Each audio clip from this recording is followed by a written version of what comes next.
Things can get complicated when we talk about the nervous system and mental health, because me and you can go through the same situation right now. Something can happen to us right now, and we can both respond very differently to that situation.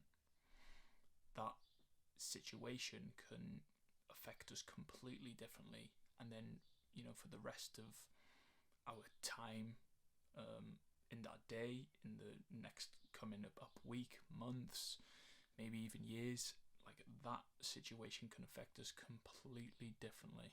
In that moment, you can be really calm, but I could be really stressed or anxious, or something could that situation could trigger something within me, and then all of these thoughts come back, these memories come back that maybe I forgot, I suppressed in previous times.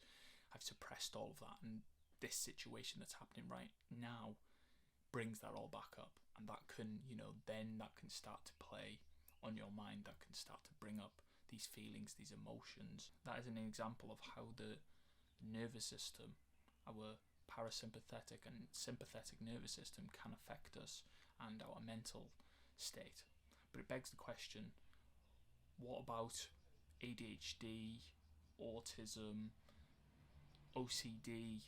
Because these are mental health problems, but they're not labelled as mental health problems, and they're labelled as conditions. We're born with this, but we're not born with ADHD or OCD. They are responses to the situations that we are living within their moments. It's a defense mechanism to escape ourselves or that situation that we're in, because we're children, because we're teenagers, that we can't escape the situation that we're in. Our body finds a way to help us in that moment. The fight or flight response, you're probably very aware of, is we will either fight or flee the situation.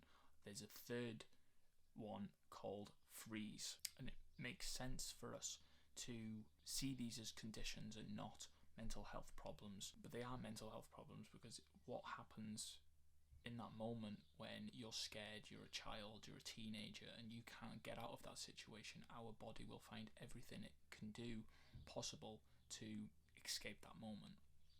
And that comes with these things like OCD, these ADHD, disassociation, and in my personal experience, it's been the OCD, it's been the ADHD, it's been the dissociation of my body in that situation. I'm physically there. I'm physically in that presence of the threat. I'm in that moment of the threat, the stress, the situation that's going on. But mentally, I am not there.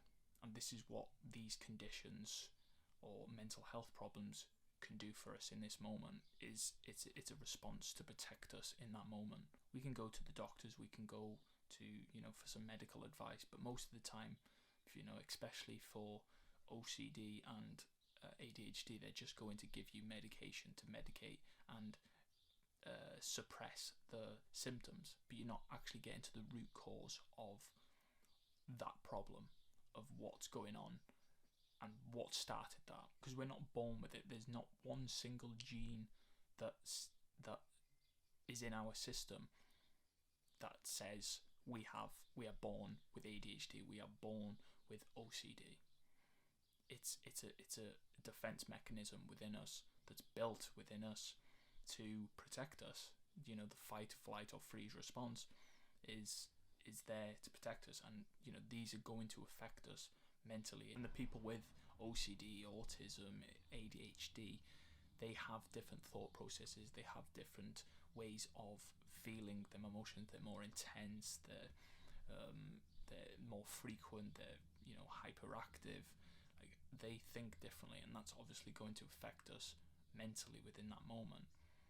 And it's finding ways to calm these nervous systems down, this nervous system response down, because we could be in a sympathetic nervous system state for our whole life. We don't even know what it feels like to be in the parasympathetic state, the calmer state of the nervous system, unless we're sleeping. And even then, you're not always in the parasympathetic nervous system state. We have to find ways to be in the parasympathetic nervous system more often, the calmer state of being, through practices like meditation, going to cognitive behavioral therapy, even using medication. I'm not against using medication, but it shouldn't be something that you rely on to get your fix, because it's helping with the symptoms, but it's not getting to the root cause of what the problem is.